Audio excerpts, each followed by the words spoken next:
Hello friend, સ્વાગત છે તમારું મેથ્સ મેકર ચેનલ પર. આજના આ વિડીયોમાં આપણે ધોરણ 10નો ટોપિક ત્રિકોણમિતિ, જે ધોરણ 10 માટે ખૂબ અગત્યનો છે, તે ટોપિક શરૂ કરવાના છીએ. તો શરૂ કરીએ. સૌ પ્રથમ ત્રિકોણમિતિમાં આપણે ત્રિકોણમિતિય ગુણોત્તર જોવાના છીએ.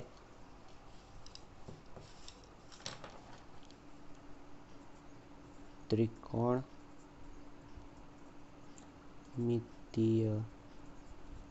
ગુણોત્તર પહેલાં તો આપણે જોઈશું કે ત્રિકોણમિતિમાં કેટલા વિધેયનો આપણે ઉપયોગ કરીએ છીએ. તો ત્રિકોણમિતિમાં આપણે 6 વિધેયનો ઉપયોગ કરીએ છીએ: સાઇન, કોસ, ટેન. હવે આ સાઇનનું ઉલટું એટલે કે 1/sin હોય તો એને આપણે કોસેક. કોસનું ઉલટું એટલે કે 1/cos. Theta, theta, theta, theta, cosec theta. તો કોસનું થીટાનું ઊંધું સેક થીટા. અને ટેન થીટા, તો ટેન થીટા માટે 1/tan theta is equal two coat theta. પહેલાં આપણે 6 વિધેય છે: sine theta, cos theta, ten theta. હવે સાઇન થીટાનું ઉલટું એટલે કે 1/sin theta is equal two cosec theta.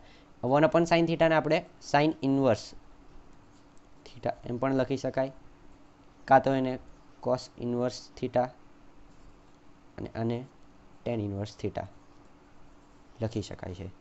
હવે ત્રિકોણમિતિય ગુણોત્તરમાં આપણે એક ત્રિકોણ છે. ત્રિકોણ કોઈ પણ નામ આપી શકે છે, ABC, PQRS, ગમે તે ત્રિકોણ છે. ત્રિકોણમાં ખૂણો બી 90 ડિગ્રી છે, એટલે માપ ખૂણો B is equal two 90 degree છે. હવે આપણે એ જ ઓળખવાનું છે કે આમાં કર્ણ કયો, પાસેની બાજુ કઈ, સામેની બાજુ કઈ. તો તમને એના જે ઇક્વેશન છે એ તમને લખતા આવડશે. તો પહેલાં આપણે ઓળખતા શીખીએ કે કયો કર્ણ કહેવાય, કયો સામેની બાજુ, કઈ પાસેની બાજુ કહેવાય. આપણે એ જોવાનું છે કે આપણે કયા ખૂણા માટે પહેલાં તો શોધીએ છીએ, એ બી જોવાનું છે. અને કર્ણ આખા ત્રિકોણમાં એક જ હશે. તો જે માપ ખૂણો બી છે એ 90 ડિગ્રી છે. હવે જે બી ખૂણો 90 ડિગ્રી હોય એની જે સામેની બાજુ હોય, એટલે કે ખૂણો બી એની સામેની બાજુ એટલે કે આ બાજુ, એને આપણે કર્ણ કહેવાય. તો જે એસી છે એ આપણી કર્ણ છે. હવે એસી કર્ણ છે. આપણે હવે જોવાનું કે આપણે કયા ખૂણા માટે આપણે આપણું ઇક્વેશન લખીએ છીએ. તો આપણે ખૂણા એ માટે લખીએ. તો ખૂણા એ માટે સાઇન એનું ઇક્વેશન શું થાય? સામેની બાજુ. હવે આપણે પહેલાં ઇક્વેશનનું એક જનરલ ફોર્મ્યુલા લખી દઈએ. તો સાઇન યાદ રાખવાનું આ રીતે, યાદ ના રહેતું હોય તો સાઇને લીધું સા ક, કોસે લીધો પા ક, ટેનને કરડ્યો સા પ. હવે સા ક એટલે શું? સામેની બાજુ છેદમાં ક એટલે કર્ણ, પાસેની બાજુ છેદમાં ક એટલે કર્ણ, અને સા એટલે સામેની બાજુ અને પ એટલે કે પાસેની બાજુ. આ રીતે આપણે એના ઇક્વેશન યાદ રાખવાનું. સાઈને લીધું શાક, કોસે લીધો પાક અને ટેનને કરડ્યો સાપ. હવે આપણને સાઇનનો આવડી ગયો, એટલે સાઇન એટલે સામેની બાજુ છેદમાં કર્ણ આવડે. તો હવે સાઇન થીટા અને કોસેક થીટાનું આપણે રિલેશન ખબર છે કે સાઇન થીટાનો આપણે જો ઉલટું કરીએ તો આપણને કોસેક થીટા મળે. તો જે સાઇન થીટાનું ઇક્વેશન છે એને ઉલટું કરીએ તો આપણને કોસેક થીટાનું ઇક્વેશન મળે. તો કોસેક થીટાનું ઇક્વેશન કર્ણ છેદમાં સામેની બાજુ. એવી જ રીતે સેક થીટા, જે કોસ થીટાનું ઉલટું છે. તો સેક થીટા માટે આપણે કર્ણ છેદમાં પાસેની બાજુ. એટલે કે આનું આપણે ઉલટું કરી દેવાનું. આપણે તો આનું ઉલટું કરીએ તો આપણને સેક થીટાનું ઇક્વેશન મળે. હવે ટેનનું ઉલટું છે કોટ. તો કોટ માટે પાસેની બાજુ છેદમાં સામેની બાજુ. હવે આપણે અહીં આવીએ કે આપણે ઇક્વેશન સાઇન એ, એટલે સાઇન એ ખૂણા આપણે એ માટે બનાવીએ છીએ. હવે ગાડી કોઈ કોમન ખૂણો આપણે લીધો તો sine theta, cos theta, ten theta માટે આપણે વિચાર્યું તો આપણે એક કોમન ખૂણો, કોઈ બી એક જનરલ ઇક્વેશન બનાવ્યું હતું. હવે આપણે આ પર્ટિક્યુલર ખૂણા એ માટે બનાવવું છે. તો પર્ટિક્યુલર ખૂણા એ માટે આપણે જોવાનું કે સામેની બાજુ કઈ, પાસેની બાજુ કઈ, કર્ણ કયો, એ પહેલાં નક્કી કરી દેવાનું આપણે. તો આપણને કર્ણ તો ખબર પડી ગઈ છે કે ખૂણો 90 ડિગ્રી છે. જે ખૂણો બી છે એ 90 ડિગ્રી છે. એની જે સામેની બાજુ છે એને આપણે કર્ણ કહેવાય. હવે સાઇન એ, જે સાઇન એ વાળા ખૂણો એ છે એના માટે આપણે સામેની બાજુ કઈ લઈશું એ મહત્વનું છે. તો સામેની બાજુ એટલે ખૂણો એની સામેની બાજુ જોવાની આપણે. આ થઈ એની સામેની બાજુ. તો જે CB છે એની સામેની બાજુ કહેવાશે ખૂણા એ માટે. હવે ખૂણા એ માટે પાસેની બાજુ એટલે કે જે AB છે એની પાસેની બાજુ કહેવાય. કર્ણ પાસેની બાજુ ના આવે, AB છે એની પાસેની બાજુમાં આવશે. તો સાઈને લીધું સા ક, તો સામેની બાજુ છેદમાં કર્ણ. તો સાઇનનું આપણને ઇક્વેશન મળી ગયું. સામેની બાજુ શું છે? CB divide by AB. તો આપણને મળી ગયું સાઇન માટે. હવે કોસ માટે એ જ રીતે કોસ માટે. તો કોસ માટે શું છે? પાસેની બાજુ છેદમાં કર્ણ. તો પાસેની બાજુ આપણી માટે શું છે? AB.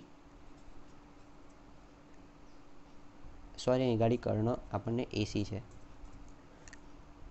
પાસેની બાજુ AB છેદમાં કર્ણ AC. એવી જ રીતે ટેન થીટા માટે એટલે કે ટેન A. હવે ટેન A માટે સામેની બાજુ છેદમાં પાસેની બાજુ. તો ટેનને કરડ્યો સાપ એટલે કે CB ડિવાઈડ બાય AB. આ થયો ટેન માટે. એવી જ રીતે આપણે સાઇન B માટે ફાઇન્ડ કરીએ. તો સાઇન B, સાઇન એટલે સામેની બાજુ, B ખૂણો ખરે સાઇન C માટે ફાઇન્ડ કરાશે. B તો 90 ડિગ્રી છે એટલે સાઇન 90 ડિગ્રી થઈ જશે. તો હવે સાઇન C માટે ફાઇન્ડ કરીએ. તો સાઇન C, ખૂણો C ને જોવાનો આપણે. આ ખૂણો C. હવે એના માટે સામેની બાજુ કઈ? તો ખૂણા C માટે જે સામેની બાજુ છે એ બનશે AB. કર્ણ તો એનો એ જ રહેશે AC. એવી જ રીતે કોસ C માટે પાસેની બાજુ CB અને ટેન.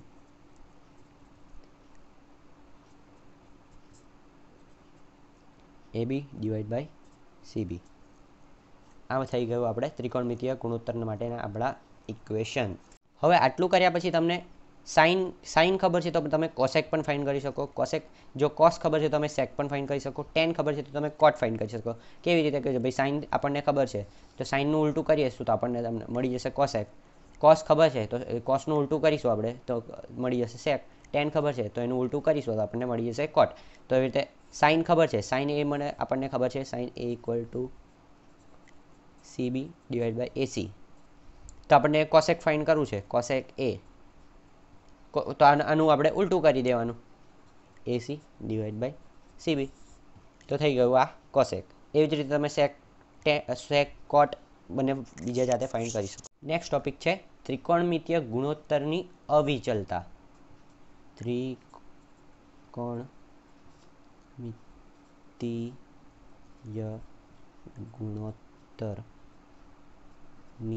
અવિચલતા.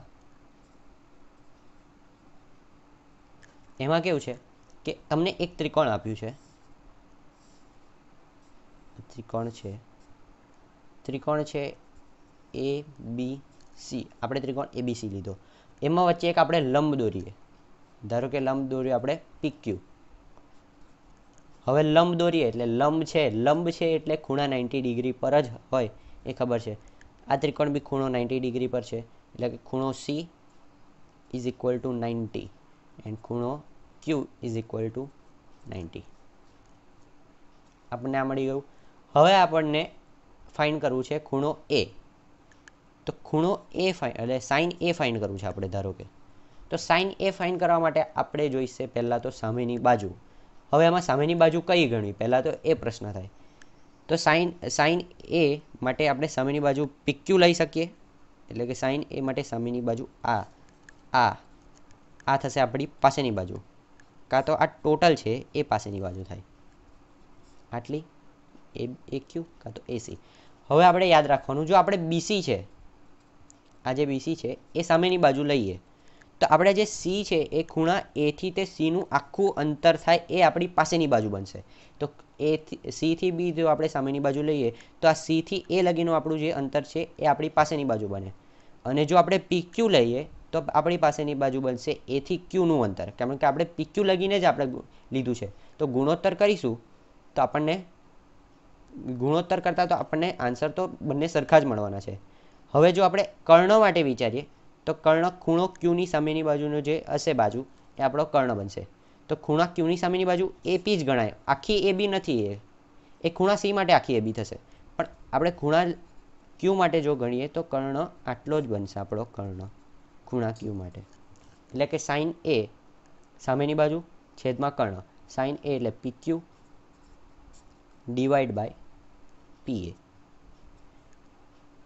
સામેની બાજુ છેદમાં કર્ણ ઇઝ ઇક્વલ ટુ સામેની બાજુ આપણે જો હવે સીબી લઈએ એને ડિવાઈડ બાય કર્ણ. કર્ણ હવે જો આપણો આખો સીબી લીધો એટલે આખો આપણે કર્ણ લેવો પડે, તો સીની સામેની બાજુ છે એટલે તો એ બી એ આપણો કર્ણ બનશે. તેના પરથી આપણને એ મળે કે P Q divide by P A is equal to CB divide by A B. એવી જ રીતે તમે ટેન એ માટે અને કોસ એ માટે પણ તમે ફાઇન્ડ કરી શકશો. નેક્સ્ટ આવે છે ઉદાહરણ નંબર 1. તો આપણે શરૂ કરીએ ઉદાહરણ નંબર 1.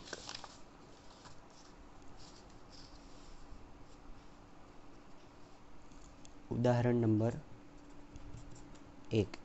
આપણે આ ચેપ્ટરમાં દરેકે દરેક ટોપિક સ્વાધ્યાય અને જે ઉદાહરણ છે એ પણ આપણે કવર કરવાના છીએ. જો તમને વિડીયો ગમતો હોય તો પ્લીઝ ચેનલને સબસ્ક્રાઈબ કરજો, લાઇક કરજો અને શેર પણ કરજો. ત્રિકોણ એ બી સી માં AC equal to 5, BC equal to 13, ખૂણો A is equal two 90 degree. તો ખૂણા બીના તમામ ત્રિકોણમિતીય ગુણોત્તર મેળવો. ત્રિકોણમિતીય ગુણોત્તર મેળવો, આખું નથી લખતો, વિડીયો બહુ લાંબો થઈ જાય છે પછી. હવે ત્રિકોણમિતીય ગુણોત્તર મેળવો, તમામ ત્રિકોણમિતીય ગુણોત્તર મેળવો એટલે કે આપણે સાઇન, કોસ, ટેન, કોસેક, કોટ અને સેક થીટા આપણે બધું જ ફાઇન્ડ કરવાનું છે.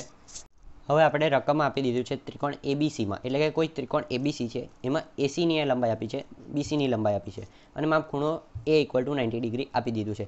તો પહેલાં તો આપણે ત્રિકોણ દોરીશું. તો ખૂણા બીના તમામ ત્રિકોણમિતીય ગુણોત્તર મેળવો એટલે કે ખૂણો બી માટે તમામ ત્રિકોણમિતીય ગુણોત્તર એટલે sine B, cos B, tan B, cosec B, sec B અને કોટ બી બધા આપણે ફાઇન્ડ કરવાના છે. તો પહેલાં આપણે ત્રિકોણ દોરીશું. જે આપણને રકમ આપ્યું છે ને એને પહેલાં આપણે એક ગ્રાફિકલીમાં આપણે રિપ્રેઝેન્ટ કરી દઈશું, જેથી તમારા માટે સમ ઇઝી થઈ જશે. પહેલાં આપણે ત્રિકોણમિતિ માટે તો આપણને પહેલાં તો ખબર હોવી જોઈએ સામેની બાજુ કઈ, પાસેની બાજુ કઈ. એના માટે આપણને ત્રિકોણ હોવો જોઈએ. તો આ ત્રિકોણ આપ્યો નથી તો આપણે ત્રિકોણ પહેલાં ડ્રો કરીશું. તો ત્રિકોણમાં આપેલું છે આપણને ખૂણો એ ઇક્વલ ટુ 90, તો આ એ બનાવી દઈએ આપણે. ખૂણો એ 90 છે આપેલું છે આપણને, એટલે હવે બીસી આપેલું છે. હવે એ બી અને બી લઈએ, કાં તો આને બી લઈએ, આપણે જેને બી લેવો હોય એને લઈ શકાય. હું આને બી લઉં છું. તો એ બી આપેલું છે. હવે રહી એક જ બિંદુ, તો ત્રિકોણ એબીસી બની ગયો. એબીસી ત્રિકોણ આપણો બની ગયો. એમાં એસીની લંબાઈ આપી છે આપણને 5, બીસીની લંબાઈ આપી છે આપણને 13, એબીની લંબાઈ આપી નથી આપણને. એબીની લંબાઈ આપણે ફાઇન્ડ કરી શકીએ છીએ, એ આપણે આગળ જોઈએ. હવે એસીની લંબાઈ આપી દીધી, બીસીની લંબાઈ આપી દીધી. ફાઇન્ડ કરવાનું છે sine B, cos B, tan B. એના પછી આપણે ઉલટા કરી દઈશું, ઇન્વર્સ કરી દઈશું એટલે આપણને કોસેક બી, કોટ બી અને સેક બી મળી જશે. તો હવે આપણે સાઇન બી, સાઇન એટલે શું? પહેલાં તો આ ખૂણા બી માટેની વાત ચાલે છે ત્યારે. તો સાઇન એટલે શું? પહેલાં તો સાઇનને લીધો સા ક, સામેની બાજુ છેદમાં કર્ણ. હવે સામેની બાજુ ખૂણા બી માટે સામેની બાજુ કઈ? સામેની બાજુ એટલે આ, તો એસી ડિવાઈડ બાય બીસી. એસી છે આપણો 5 ડિવાઈડ બાય 30, આપણને મળી ગયો સાઇન બી. હવે આપણને જોઈએ છે કોસ બી. કોસ બી એટલે શું? કોસ એટલે શું પહેલાં એ વિચારો. તો કોસે લીધો પા ક, પાસેની બાજુ છેદમાં કર્ણ. તો પાસેની બાજુ આપણી કઈ પહેલાં? તો પાસેની બાજુ આપણી એબી ડિવાઈડ બાય કર્ણ બીસી છે આપણો. હવે એબી ડિવાઈડ બાય બીસી, આપણી પાસે એબીની વેલ્યુ નથી. યાદ રાખવાનું, આપણે એબીની વેલ્યુ નથી એટલે આપણે હવે એબીની વેલ્યુ ફાઇન્ડ કરવાની છે. હવે પહેલાં વિચારવાનું કે આપણે એબીની વેલ્યુ કઈ રીતે ફાઇન્ડ કરી શકીએ, કેટલી રીતોથી આપણે એબીની વેલ્યુ ફાઇન્ડ કરી શકીએ. તો આપણને ખબર છે, જો કાટકોણ ત્રિકોણ છે તો આપણે પાયથાગોરસનો પ્રમેય અપ્લાય કરી શકીએ. તો પાયથાગોરસનો પ્રમેય આપણે કેવી રીતે અપ્લાય કરીએ? તો કર્ણનો વર્ગ ઇઝ ઇક્વલ ટુ બંને જે બીજી બાજુઓ છે એ બેના વર્ગોનો સરવાળો છે. તો એના પરથી આપણને મળશે એ બી પહેલાં એ વિચારવાનું. તો આપણી પાસે એક બાજુ છે, કર્ણ છે, ખાલી એક જ બાજુ નથી ને, તો આપણે એના પરથી આપણે મેળવી શકીશું પાયથાગોરસના પ્રમેય પરથી આપણે એબીની વેલ્યુ મેળવી શકીશું. જો મેળવી શકીએ છીએ તો આપણે એને અપ્લાય કરવાનો છે. તો પાયથાગોરસ પ્રમેય પરથી લખી દેવાનું, પાયથાગોરસના પ્રમેય પરથી BC square is equal to AB square plus AC square. હવે BCનો સ્ક્વેર એટલે કે 13નો square is equal to AB square plus 5નો સ્ક્વેર. હવે મારે ABને ફાઇન્ડ કરવા છે. તો ABને ફાઇન્ડ કરવા માટે આપણે શું કરવાનું, જે 5નો વર્ગ છે એને પહેલાં આમની સાઈડ લઈ આવીશું. તો AB square is equal to 13નો સ્ક્વેર માઇનસ 5નો સ્ક્વેર. જો તમને પ્લસ માઇનસમાં ભાગાકાર ગુણાકારમાં જો તકલીફ પડતી હોય તો એક વિડીયો મેં બનાવેલો છે, તે ડિસ્ક્રિપ્શન બોક્સમાં તમને એની લિંક મળી જશે, તો તમે જોઈ શકો છો. ત્યારબાદ તમે કરશો તો તમને ડેફિનેટલી આવડી જશે. હવે આપણે ABનો સ્ક્વેર 13નો વર્ગ 169 માઇનસ 5નો વર્ગ 25. 169માંથી 25 જાય, 9માંથી 5 જાય તો 4, 6માંથી 2 જાય તો 4, 1માંથી 0 જાય તો 1, 144. હવે AB square is equal two under route 144. 144 કોનો વર્ગ આપણે 144 મળે, તો 12નો વર્ગ આપણને મળશે 144. તો આપણને ABની વેલ્યુ મળી ગઈ. AB શું છે આપણી પાસેની બાજુ ખૂણા B માટે, તો 12 છેદમાં કર્ણ આપેલો છે આપણને 13. હવે tan B, તો tan B માટે આપણે જોઈએ tan ને કરડ્યો સાપ, સામેની બાજુ છેદમાં પાસેની બાજુ. હવે સાપ એટલે સામેની બાજુ આપણે ખૂણા B માટે કઈ છે, CA divide by BA. CA લખો કે AC લખો, AB લખો કે BA લખો, બંને એક જ થશે. હવે CAની વેલ્યુ આપણને ખબર છે 5, BAની વેલ્યુ આપણે અહીં ગાડી ફાઇન્ડ કરી છે 12, તો આપણને આ મળી ગઈ. હવે સાઇન B મળ્યા તો આપણને કોસેક B મળી જાય. કોસેક Bની વેલ્યુ શું થાય, 1/sin, એટલે કે આનું ઉલટું થઈ જશે 13/5. સેક B 13/12 અને કોટ B 12/5. આપણને બધી વેલ્યુ મળી ગઈ. ત્યારબાદ નેક્સ્ટ છે ઉદાહરણ નંબર 2. ઉદાહરણ નંબર 2, ત્રિકોણ ABC માં માપ ખૂણો C આપેલો છે આપણને 90 અને tan A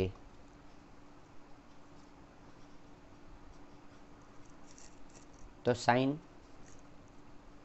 A અને cos B શોધો. પહેલા તો આપણે ત્રિકોણ દોરી દેવાનો. ત્રિકોણ ડ્રો કરીએ તો આ ત્રિકોણ છે. આપણે કઈ બી રીતે નામ આપી શકીએ. પહેલાં જોઈ લેવાનું કે કયો ખૂણો 90 ડિગ્રી છે, તો પહેલાં એ લખી કાઢવાનો. તો ખૂણો C 90 ડિગ્રી છે, તો અહીં ગાડી આ 90 ને આને નામ આપી દીધું ખૂણો C. હવે આને કહીએ કે આને કહીએ, એ આપણા પર છે. આને A અને B કહી દીધું, આને AB બની ગયો આપણો ખૂણો. ત્રિકોણ ABC આપણનો બની ગયો છે. હવે tan A 1/√3. ટેનનું આપણું જે ઇક્વેશન છે એ શું છે, પહેલાં એ યાદ રાખવાનું કે ટેન માટે આપણે શું કહીએ છીએ કે ટેનને કરડ્યો સાપ. સાપ એટલે શું, સામેની બાજુ છેદમાં પાસેની બાજુ. તો આપણને જે આ ગુણોત્તર આપ્યો છે એ સામેની બાજુ છેદમાં પાસેની બાજુનો આપણને ગુણોત્તર આપેલો છે. એટલે કે ટૂંકમાં સામેની બાજુ 1 છે, કાં તો પાસેની બાજુ √3 છે. કાં તો સામેની બાજુ એવું પણ હોઈ શકે, ઉપર 2 વડે ગુણીને નીચે 2 વડે હું ભાગું, તો કાં તો એવું બી હોઈ શકે કે આ 2 હોય ને આ 2√3 હોય. એ કોઈ બી હોઈ શકે. જો 3 હોય, ધારો કે 3 વડે ગુણીને 3 વડે ભાગું, તો આ 3 હોય અને આ 3√3 પણ હોઈ શકે. આ તો ગુણોત્તર લીધો એટલે આપણે આ જે અચળ બીજી જે વેલ્યુ છે બંનેમાં જે કોમન, એ આપણી કટ થઈ છે. જો કંઈ બી હોઈ શકે, ધારો કે 4 લઈએ તો 4, 5, 6, 7 ગમે તે હોઈ શકે. કોઈ પણ અચળાંક હોઈ શકે છે ત્યાં આગળ. એટલે આપણે એક બીજો અચળાંક ત્યાં આગળ લખી જાય. જો k હોય તો k વડે આપણે ભાગીને ગુણીએ. તો ધારો કે આ k છે, તો નીચેનો થશે √3k. તો આપણે એ રીતે ધારી લઈએ કે સામેની બાજુ k અને પાસેની બાજુ √3k. જો તમને સમજ ના પડી હોય તો ફરીથી એકવાર વિડીયોને જોજો, તો તમને ખબર પડી જશે. તો આ √3k, આ k. તો આપણને ખબર પડી ગઈ સામેની બાજુ k છે. કયા ખૂણા માટે, ખૂણો A માટે સામેની બાજુ k, અને જે પાસેની બાજુ છે એ √3k. હવે √3 કે છે આપણે કર્ણ ફાઇન્ડ કરવો હોય તો કર્ણ ફાઇન્ડ કરી શકાય કયા નિયમ પરથી? પાયથાગોરસ પ્રમેય પરથી. તો પાયથાગોરસ પરથી કર્ણનો વર્ગ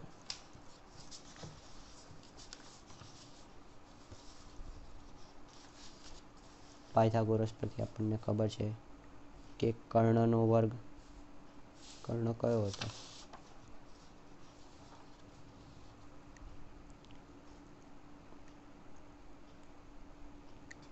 AB નો square is equal to AC square plus BC square. તો આપણને AB મળી જશે, AB સ્ક્વેર. એસીની વેલ્યુ આપણને લીધી પહેલાં √3k સ્ક્વેર પ્લસ BC કે નો સ્ક્વેર. તો આપણને મળી જશે AB. અહીં ગાડીએ ત્રિકોણ મેં દોરી દઉં છું.